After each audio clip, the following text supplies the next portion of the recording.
Quantos blocos a gente fabrica por mês e quantas pessoas são necessárias para fabricar esses blocos? Será que pode cortar os blocos para embutir instalações, tubos de elétrica, ou os blocos têm função estrutural? Essas, dentre outras perguntas que vocês me enviaram, eu vou responder agora nesse vídeo. São 5 perguntas muito interessantes que eu tenho certeza que muita gente aqui tem interesse de saber e precisa saber dessa informação. Então, se você quer receber informação em primeira mão, fica comigo até o final desse vídeo, que eu tenho certeza que o que eu vou te falar aqui vai valer muito a pena.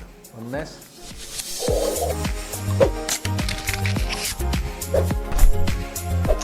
Então vamos começar. Mais 5 perguntinhas aí que vocês acabaram de me enviar, então foram selecionadas e eu vou começar a responder. Para não perder o costume, já deixa um legal, porque vocês sabem que toda semana eu trago muita informação de valor, muito conteúdo relevante que te ajuda muito aí a construir melhor, a ter mais eficiência na obra. Isso sem custo nenhum para você, você não paga nada para receber essa informação. Só peço que você deixe um legal, porque isso vai nos impulsionar, vai nos ajudar a ser mostrado para cada vez mais pessoas que ainda não conhecem o nosso trabalho. E se inscreve no canal e ativa o sino, porque só assim você vai receber os próximos vídeos. O YouTube não vai te notificar se você não estiver inscrito e com o sino ativado. Então, vai por mim, esteja inscrito com o sino ativado, porque você só tem a ganhar com isso. Beleza? Vamos começar. Primeira pergunta é do Nilcelio. Tá difícil esse nome. Vou pular o nome. A desvantagem de ter blocos muito resistentes. Ah, tá. Eu acho que foi o último vídeo de respostas que eu postei. Você ainda não viu? Tá aqui no card, ó. Dá uma conferida depois. Boa noite, Thiago. Quantos blocos a sua fábrica faz por dia ou mês? Por dia ou mês. Qual a quantidade de pessoal necessário para o mesmo? Então, a nossa fábrica hoje, aqui, ela tem capacidade produtiva de aproximadamente 100 blocos por dia. É uma produção muito apertada, assim. Para a gente fazer os 100 blocos por dia é complicado, né? É meio tumultuado lá, vai ficar as coisas muito compactas, então eu não gosto. Eu gosto de trabalhar com 60 blocos dia. Então hoje a gente geralmente trabalha produzindo até 60 blocos por dia. Mais do que isso eu acho que fica muito apertado. E para produzir esses 60 blocos dias a gente consegue com 2 pessoas. Eu posso ter mais pessoas em alguns momentos, posso ter menos, porque às vezes surge a necessidade de produzir mais canaletas, menos canaletas, pingadeiras. Tem os produtos auxiliares que a gente faz também, mas especificamente falando dos blocos, 2 pessoas dá para fazer os 60 todos os dias, beleza? Agora, lógico que não são 2 pessoas fazendo corpo mole, são 2 pessoas treinadas, muito bem qualificadas, experientes na produção dos blocos e principalmente com muita vontade e desempenho para trabalhar. Se o cara chegar com o corpo mole, se arrastando, fazendo pouco esforço, não consegue. Beleza? Próxima pergunta. Jorge Luiz Silva Dias. Esse eu consegui ler o nome. E ele perguntou na casa de bloco celular. Ah, esse vídeo também é muito bacana. É um vídeo que eu mostro uma obra pronta, com detalhes, só a estrutura do jeito que a gente faz. Se você ainda não viu, dá uma olhada no card quando terminar esse, que você vai gostar bastante. Então ele fala: bom dia, pode ser feito esses cortes na horizontal para a passagem da infraestrutura? O bloco não está fazendo a função estrutural? Não, o bloco não tem função estrutural, eu já disse em vários vídeos aqui, ele tem a função apenas de vedação. Então, principalmente nessa obra que ele acabou de ver, a gente tem lá nitidamente os pilares, tem as vigas, tem as lajes, então o que segura todo o peso da construção é essa estrutura. Pilares, fundação, vigas, os blocos eles só fazem fechar o vão e nada mais. Então depois que a casa está de pé, que a laje está curada, que as vigas estão curadas, que ela está toda estabilizada, eu posso derrubar todas as paredes se eu quiser, porque o que suporta o peso da estrutura são os pilares, as vigas, fundação e laje, beleza? Então, se eu posso derrubar 100% das paredes, deixando só os pilares de pé para segurar a estrutura, obviamente eu posso rasgar, posso cortar um bloco, posso abrir uma janela, posso abrir uma porta, contanto que eu não derrubo o pilar, lógico, né? Aqui, nessa parede, por exemplo, a gente tem 3 pilares, tem um pilar no meio, um no canto e um no outro. Então eu posso abrir uma janela de um lado, posso abrir uma janela do outro, posso abrir uma porta, posso rasgar, posso fazer o que eu fizer nessa parede de blocos, contanto que eu preserve a estrutura dos pilares, que é o que está segurando a minha laje. Beleza? Então os blocos não têm função de estrutura, não tem função estrutural, eles têm função de vedação. Próxima pergunta, Danilo de Oliveira, e ele perguntou em mais um vídeo de casa de bloco, mostrando também essa casa, só que agora um short. Gostaria de saber sobre a fixação de móveis, se os parafusos conseguem boa fixação de máquinas tipo ar-condicionado. Sim, eu já tenho outros vídeos inclusive mostrando isso. O que fixa aquela bucha normal que a gente encontra em todo armazém, é uma parede maciça. Então aquela bucha não foi feita, por exemplo, para você furar um tijolo cerâmico e deixar ela lá solta, ela não fixa. Tem a bucha do drywall, do gesso, que ela abre quando está dentro, né? Diferente. Mas aquela bucha normal, a que a gente mais encontra, ela foi feita para ser fixada no maciço. O que é que isso significa? Que a bucha ela tem uma aderência através do revestimento. Então não adianta você pegar uma parede, por exemplo, de tijolos tradicionais, sem reboco, sem nada, furar e botar a bucha. Não vai segurar, porque a gente sabe que o tijolo é oco dentro. A mesma coisa acontece com o bloco de cimento, que também é oco dentro, então não vai segurar.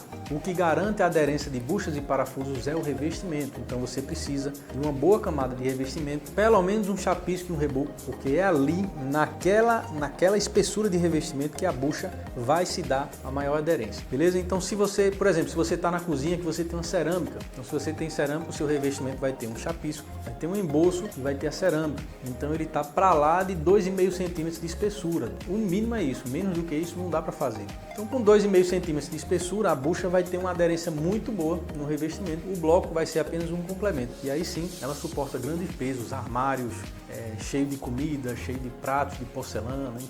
Lembre-se disso, a fixação é no revestimento, não na parede de blocos. Então falando do bloco de concreto celular especificamente, eu já tenho até vídeos aqui mostrando isso, mostrando o teste que eu fiz. Se você ainda não viu, dá uma olhada no card quando terminar esse, você vai se surpreender. Então eu provo através desse teste que o nosso bloco ele tem maior resistência de atrito à fixação de buchas e parafusos em comparação ao tijolo cerâmico, em comparação aos blocos tradicionais. Para falar a verdade, bastante resistência, mas a gente sabe que não é indicado.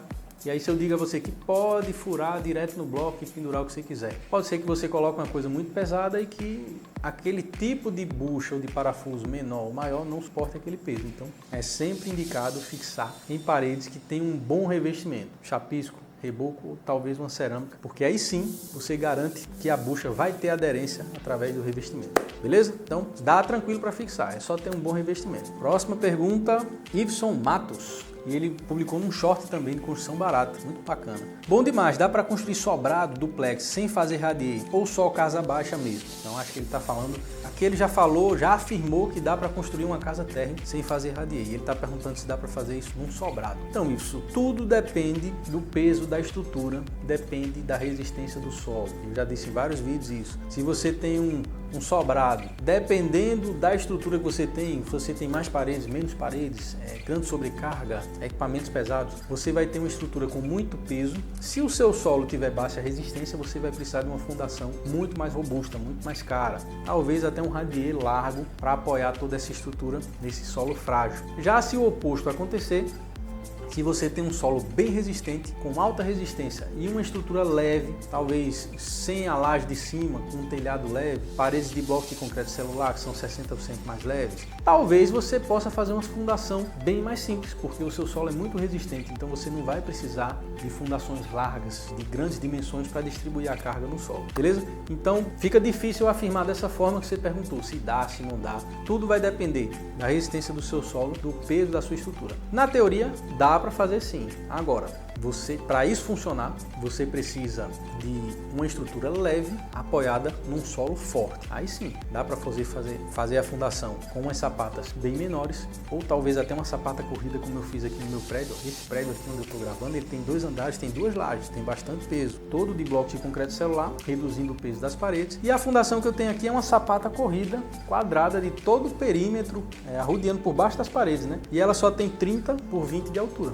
Só isso, nada mais, e bem rasa, ela está com 30 centímetros de profundidade. E tá aqui, o prédio está intacto, perfeito, porque o meu solo é muito resistente e além disso eu ainda passei uma compactação, fiz um dia inteiro de compactação com umidade para ele ficar o mais compacto possível e eu consegui apoiar essa fundação dessa estrutura diretamente nele numa superfície até rasa, sem muita profundidade.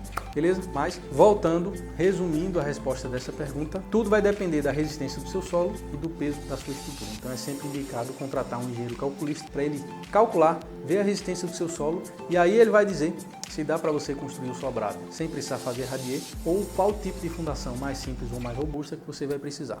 Top? Vamos seguir. Klaus Ferter, e ele publicou na desvantagem de ter blocos mais resistentes. Também é o último vídeo que eu postei respondendo perguntas. Qual a forma mais barata para fazer o acabamento nas paredes de bloco celular, tanto na parte interna quanto na externa? Estou começando a usar os blocos para um projeto social onde fazemos casas para pessoas de extrema pobreza, portanto, preciso de custo baixo. Pô, de cara, já parabenizo o Klaus aí pelo projeto social, construindo casas para pessoas que realmente precisam. Entendo muito bem a sua necessidade de redução de custo e com os blocos de concreto celular, você já viu através de vários vídeos que a gente mostrou que você vai conseguir. E um revestimento econômico, rapaz, eu não costumo fazer porque geralmente quem faz os acabamentos das casas são os clientes. A gente entrega a estrutura, né? Geralmente a gente é contratado para a estrutura. Mas os meus clientes que compram blocos, que fazem casas baratas, seja para vender, seja para alugar kitnets, que eles querem o menor custo possível, muitos deles aplicam gesso liso direto no bloco, dentro da parede, parte interna. Passa gesso direto no bloco ou massa corrida.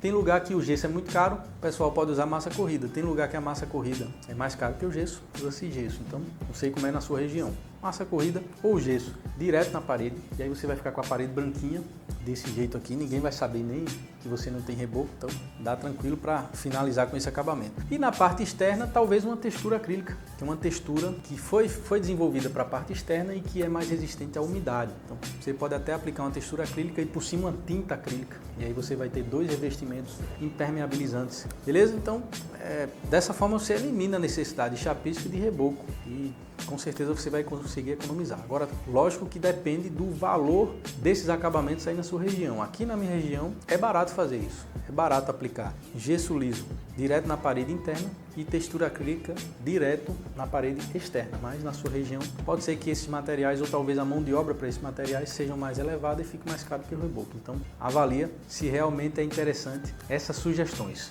Beleza? E eu acho que era isso, terminou. Mais 5 perguntinhas respondidas. Se você tem dúvidas e quer que eu responda aqui no próximo vídeo, escreve aqui embaixo que se a equipe selecionar a sua pergunta, quem sabe eu não posso responder aqui no próximo vídeo e aí muita gente que também tem a mesma dúvida que você vai receber essa informação em primeira mão. Show de bola? Me chamo Thiago Melo e te vejo no próximo vídeo.